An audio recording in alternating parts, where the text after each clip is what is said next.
After years of military rule, Myanmar, formerly known as Burma, is opening up to the world. Since 2011, Burma's President Thein Sein has been pushing for economic and social reforms to encourage foreign development and investment of Myanmar's vast natural resources. One of the biggest obstacles for investors has been a lack of banking and financial services within the country. ATMs and credit card use has been rare, and this situation is just now beginning to change. One of the biggest changes in Myanmar are the newly allowed political freedoms, as demonstrated by this group of farmers protesting government policy regarding land ownership. With a land area roughly the size of the state of Texas, Myanmar has the potential to be one of the richest countries in Asia. Although literacy rates remain high in Myanmar, most youngsters stop formal education around the 4th grade level. £60 million has been pledged by the British government to help with education and health services. A report this year by The Economist magazine highlighted the potential growth areas for investors in Myanmar.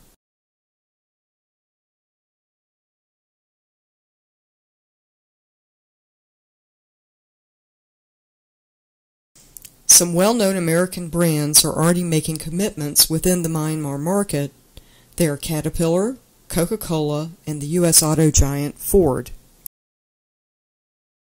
Well-known British firms assisting the Myanmar government are Standard Chartered for financial infrastructure improvements and British packaging giant Rexam.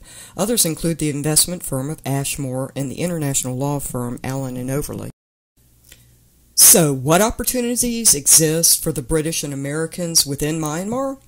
Real estate and construction could provide significant opportunities for companies and investors.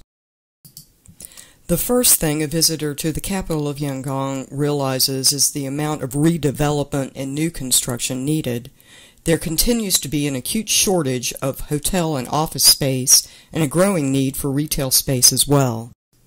Very little in the way of new construction can be seen in Yangon, and most of the existing structures are old colonial buildings that need to be either demolished or refurbished.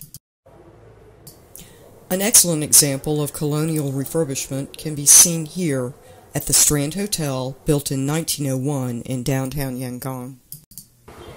As building shortages are persistent, the Myanmar government is considering legislation to ease restrictions for foreign investors when establishing a business in Myanmar.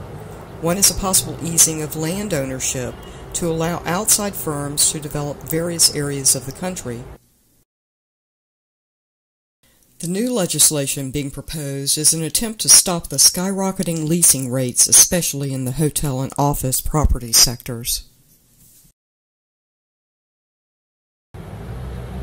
Yangon has a very large underbuilt market. These statistics clearly show the need for all areas of property development. With the easing of property restrictions by the government, hope exists for the benefit of lower land prices, especially in the industrial and tourism sectors in Bagan and Mandalay.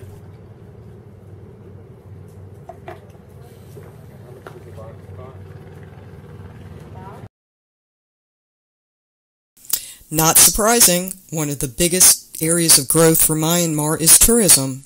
They are currently in competition with Thailand and Vietnam as a new exotic destination. While Yangon continues as a central business destination, Bagan and Mandalay, located in central Myanmar, have become the two top tourist destinations within the country.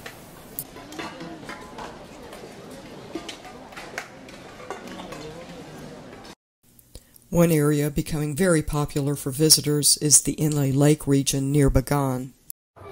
Bagan and Mandalay are easily accessible and are served by a number of domestic air carriers.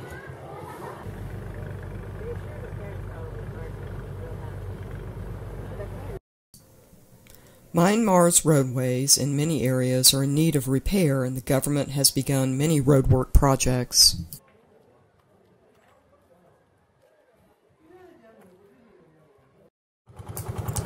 This particular resort at Inle Lake represents the types of accommodations that tourists are interested in visiting.